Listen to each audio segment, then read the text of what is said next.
Olá, tudo bem? Eu sou o Rafael e hoje eu preparei uma aula completa sobre a ação popular. Então, assiste esse vídeo até o final que eu vou te explicar de forma resumida e objetiva tudo o que você precisa saber sobre a ação popular. Antes de mais nada, você já sabe, se você não é inscrito aqui no meu canal, por favor, faça isso agora mesmo. Inscreva-se no canal e ative as notificações para que você não perca nenhum dos meus vídeos. Nos termos do artigo 5º, inciso 73 da Constituição Federal, qualquer cidadão é parte legítima para propor a ação popular que vise a anular ato lesivo ao patrimônio público ou de entidade de que o Estado participe, à moralidade administrativa, ao meio ambiente e ao patrimônio histórico e cultural, ficando o autor, salvo comprovada má-fé, isento de custas judiciais e do ônus da sucumbência. A ação popular é uma ação civil regulamentada pela Lei nº 4.717 de 1965. Trata-se de uma ação para a defesa de interesses de natureza coletiva, não se prestando para a defesa de interesses subjetivos individuais. É a ação popular que viabiliza a efetivação do princípio republicano de que todo o administrador público deve prestar contas a respeito da gestão da coisa pública. Em linhas gerais, a ação popular tem como objetivo proteger o patrimônio público contra atos lesivos. Conforme o artigo 1º da lei, qualquer cidadão será parte legítima para pleitear a anulação ou a declaração de nulidade de atos lesivos ao patrimônio da União, do Distrito Federal, dos estados e dos municípios. Temos aqui a administração direta e também de entidades autárquicas, de sociedades de economia mista, de sociedades mútuas de seguro, nas quais a União represente os segurados ausentes, de empresas públicas, de serviços sociais autônomos, de instituições ou fundações para cuja criação ou custeio o Tesouro Público haja concorrido ou concorra com mais de 50% do patrimônio ou da receita anual, também de empresas incorporadas ao patrimônio da União, do Distrito Federal, dos estados e dos municípios, e de quaisquer pessoas jurídicas ou entidades subvencionadas pelos cofres públicos. Para fins da ação popular, considera-se patrimônio público os bens e direitos de valor econômico, artístico, estético, histórico ou turístico. Então, são nulos os atos lesivos ao patrimônio nos casos de incompetência, vício de forma, ilegalidade do objeto, inexistência dos motivos e desvio de finalidade. Então, o que você tem que lembrar aqui também quando eu falo competência, forma, objeto, motivos e finalidade? Lá do direito administrativo, estes são os elementos ou os atributos do ato administrativo: competência, forma, objeto, motivos e finalidade. Para a conceituação dos casos de nulidade, serão observadas as seguintes normas. A incompetência, ela fica caracterizada quando o ato não se inclui nas atribuições legais do agente que a praticou. Já o vício de forma consiste na omissão ou na observância incompleta ou irregular de formalidades indispensáveis à existência ou à seriedade do ato. Já a ilegalidade do objeto, ela ocorre quando o resultado do ato importa em violação de lei, de regulamento ou de outro ato normativo. A inexistência dos motivos se verifica quando a matéria de fato ou de direito em que se fundamenta o ato é materialmente inexistente ou juridicamente inadequada ao resultado obtido. Por fim, o desvio de finalidade, ele se verifica quando o agente pratica o ato visando a fim diverso daquele previsto, explícita ou implicitamente, na regra de competência. Conforme o entendimento que é pacífico do Supremo Tribunal Federal, o STF, não se exige a comprovação de prejuízo financeiro aos cofres públicos. Grava bem isso. Não se exige a comprovação de prejuízo financeiro aos cofres públicos, sendo que a ação popular é o instrumento para a defesa de qualquer ato lesivo ao patrimônio público, conforme as hipóteses previstas na Lei da Ação Popular. O STF, em sede de repercussão geral, firmou o tema 836. Não é condição para o cabimento da ação popular a demonstração de prejuízo material aos cofres públicos, dado que o artigo 5º, inciso 73 da Constituição Federal, estabelece que qualquer cidadão é parte legítima para propor a ação popular e impugnar, ainda que separadamente, ato lesivo ao patrimônio material, moral, cultural ou histórico do Estado ou de entidade de que ele participe. Já o STJ se manifestou da seguinte maneira sobre essa matéria: prejuízo material ao erário para propositura de ação popular, lesividade do patrimônio in re ipsa.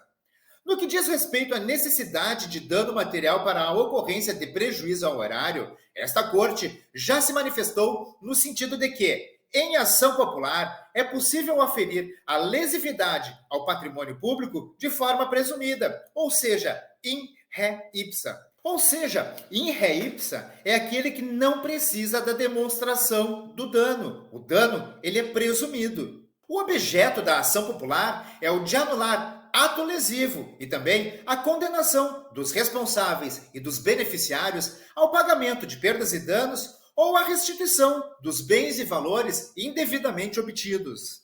A ação popular ela serviria para declarar a inconstitucionalidade de lei em tese? Não é possível. Para isso existe a ação declaratória de inconstitucionalidade, a ADI. Isso é o controle concentrado de constitucionalidade feito lá no Supremo Tribunal Federal. A ação popular pode ser proposta por um sindicato? Não. Conforme vimos há pouco, qualquer cidadão é parte para propor a ação popular. Logo, sindicato não se enquadra. E seria possível a utilização de uma ação popular para anular questões de um concurso público? Não é possível. Como nós também estudamos, a ação popular ela não se presta para a defesa de direitos individuais, e sim direitos coletivos. O juízo competente será definido conforme a origem do ato impugnado, podendo ser tanto a Justiça Federal quanto a Justiça Estadual. Para fins de competência, equiparam-se atos da União, do Distrito Federal, dos estados ou dos municípios, os atos das pessoas criadas ou mantidas por essas pessoas jurídicas de direito público, bem como os atos das sociedades de que elas sejam acionistas e os das pessoas ou entidades por elas subvencionadas, ou ainda em relação às quais tenham interesse patrimonial. Quando o pleito interessar simultaneamente a União e a qualquer outra pessoa ou entidade, o juízo competente será o da União, logo Justiça Federal. Porém, quando interessar simultaneamente a um Estado e ao município, o juízo competente será a Justiça Estadual.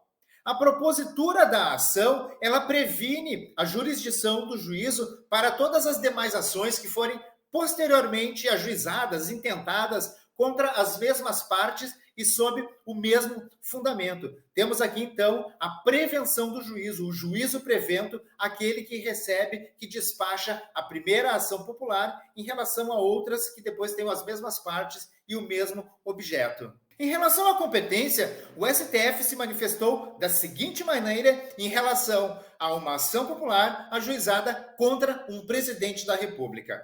Ação popular contra a presidente da República. Decretação da perda do mandato presidencial e da privação dos direitos políticos. Falta de competência originária do STF para julgar. A jurisprudência do Supremo Tribunal Federal firmou-se no sentido de reconhecer que não se inclui na esfera de competência originária da Corte Suprema, ou seja, aquela prevista lá na Constituição Federal, o processo e o julgamento de ações populares constitucionais, ainda que ajuizadas contra atos ou omissões do presidente da República. Essa decisão é de 2015. Na defesa do patrimônio público, cabe a suspensão liminar do ato lesivo impugnado. Dessas decisões interlocutórias, como a ação popular é regida pelo Código de Processo Civil no que não divergir em relação às disposições da lei, decisão interlocutória é atacada pelo agravo de instrumento. O prazo aqui é o do CPC, 15 dias úteis. O legitimado ativo para a propositura da ação é qualquer cidadão. A prova da cidadania ela é feita através do título de eleitor ou documento equivalente. Então pode ser tanto o brasileiro nato quanto o naturalizado, quanto também o português equiparado no gozo dos seus direitos políticos. E o estrangeiro residente no país, ele poderia propor uma ação popular? Não, ele não pode. O estrangeiro residente que não tenha requerido a naturalização, ele não tem direitos políticos, ele não vota aqui no país. Portanto, ele não é parte legítima ativa para propor uma ação popular. Já o polo passivo da demanda, ele será composto em litisconsórcio passivo necessário, primeiro, por todas as pessoas jurídicas, públicas ou privadas, em nome das quais foi praticado o ato contrário a ser anulado. Segundo, as autoridades, funcionários ou administradores que houverem autorizado, aprovado, ratificado ou ainda praticado o ato impugnado ou que, por omissas, tiverem dado oportunidade à lesão ocorrida. Por fim, terceiro, os beneficiários diretos do ato ou contrato ilegal. É facultado a qualquer cidadão habilitar-se como litisconsorte ativo ou assistente do autor da ação popular. A pessoa jurídica de direito público ou de direito privado, cujo ato seja objeto de impugnação, ela poderá, além de contestar a ação popular, ela pode abster-se de contestar o pedido ou ainda ela pode atuar ao lado do autor da ação, desde que isso se afigure como útil ao interesse público, a juízo do respectivo representante legal ou dirigente. O Ministério Público, ele não pode de forma originária ser o autor da ação, mas ele pode acompanhar a ação, cabendo ao Ministério Público apressar a produção de provas, promover as responsabilidades civil ou criminal dos que nela incidirem, sendo vedado, em qualquer hipótese, ao Ministério Público assumir a defesa do ato impugnado ou dos seus autores. Autores aqui, os autores do ato impugnado, e não os autores da ação popular, que fique bem esclarecido. Porém, se o autor ele desistir da ação, fica assegurado a qualquer cidadão, bem como ao representante do Ministério Público, no prazo de 90 dias da última publicação feita no processo, para promover o prosseguimento da ação. Ou seja, se houver o abandono de causa pelo autor originário da ação, em 90 dias da última publicação do processo, qualquer cidadão ou representante do Ministério Público pode dar prosseguimento à ação popular anteriormente ajuizada. Em termos processuais, como já foi dito, a ação popular ela segue as regras do Código de Processo Civil, observadas as disposições específicas contidas na Lei da Ação Popular. Para instruir a petição inicial, o cidadão ele pode requerer às entidades a que se refere o artigo 1º da lei as certidões e informações que julgar necessárias, bastando para isso indicar a finalidade das mesmas. Agora, uma questão que eu te pergunto: é necessário advogado para que qualquer cidadão ingresse com uma ação popular? O que você acha? Sim, é necessário que haja a presença do advogado, com a procuração dada pelo cidadão que deseja ingressar com a ação popular, porque a capacidade postulatória é do advogado. Qualquer pessoa pode ingressar com a ação popular através de um advogado devidamente constituído com a outorga de procuração. Somente em casos que o interesse público devidamente justificado impuser sigilo é que poderá ser negada ao cidadão a certidão ou as informações requisitadas antes da propositura da ação popular. Nesse caso, a ação popular ela pode ser proposta desacompanhada dessas certidões ou informações que foram negadas. O cidadão, através do seu advogado, vai informar isso na petição e vai caber ao juiz, após apreciar os motivos do indeferimento, e salvo se tratando em razão de segurança nacional, requisitá-las ao órgão que havia anteriormente negado ao cidadão. Feita essa requisição, o processo ele vai correr em segredo de justiça, o qual cessará com o trânsito em julgado da sentença condenatória. A sentença que julgar procedente a ação popular e decretar a invalidade do ato impugnado condenará ao pagamento de perdas e danos os responsáveis pela sua prática e os beneficiários dele, ressalvada a ação regressiva contra os funcionários causadores de dano quando incorrerem em culpa. Nós sabemos que a responsabilidade civil do Estado ela é objetiva, certo? Em relação aos atos praticados por seus agentes, porém, a responsabilização do agente pelo Estado é de forma subjetiva, depende da comprovação do dolo ou culpa. A sentença ela incluirá sempre, na condenação dos réus, o pagamento ao autor das custas e das demais despesas judiciais e extrajudiciais diretamente relacionadas com a ação e comprovadas nos autos, bem como dos honorários do advogado desse cidadão que ajuizou a ação popular que foi julgada procedente. As partes elas só pagam as custas e preparo no final da ação. Para o ajuizamento da ação, inicialmente não é necessário o pagamento de custas ou qualquer tipo de preparo ou emolumentos. A sentença ela tem eficácia de coisa julgada oponível erga omnes, ou seja, a todos, exceto no caso da ação ser julgada improcedente por ausência de provas, por deficiência de provas. Nesse caso, qualquer cidadão pode ajuizar novamente outra ação com idêntico fundamento, porém com provas novas. A sentença que conclui pela carência ou pela improcedência da ação popular, ela está sujeita ao duplo grau de jurisdição, não produzindo qualquer efeito senão depois de confirmada pelo tribunal. Daqui julgar a ação procedente, da decisão que julgar a ação procedente, cabe apelação com efeito suspensivo.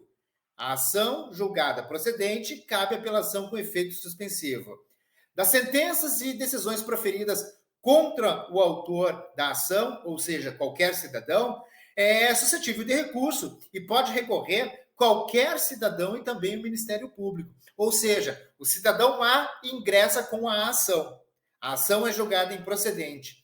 Um cidadão B pode recorrer, bem como o Ministério Público. Caso decorra 60 dias da publicação da sentença condenatória de segunda instância, sem que o autor ou terceiro promova a respectiva execução, o representante do Ministério Público vai promover a execução nos 30 dias subsequentes. Teve a decisão em segundo grau, confirmando a sentença condenatória. Transitou em julgado, decorreram 60 dias, o autor não iniciou o cumprimento da sentença, a execução, o representante do Ministério Público deve, em 30 dias, executar aquela sentença transitada em julgada, sob pena de falta grave do representante do Ministério Público. Por fim, o prazo prescricional da ação popular é de 5 anos. São 5 anos o prazo prescricional da ação popular. Obrigado a você que me assistiu até esse momento. Eu espero que esse vídeo possa te ajudar de qualquer maneira. Se você gostou desse vídeo, se esse vídeo te ajudou, por favor, curta e compartilhe à vontade. Não se esqueça, por favor, inscreva-se no canal e ative as notificações para não perder nenhum dos conteúdos. Ficou com alguma dúvida? Deixe aqui nos comentários. Deixe também suas críticas, os seus elogios e as sugestões para os próximos vídeos aqui do meu canal. Espero mesmo que esse vídeo possa te ajudar de qualquer maneira. Eu desejo a você sucesso e prosperidade na sua jornada. Forte abraço e até o próximo vídeo.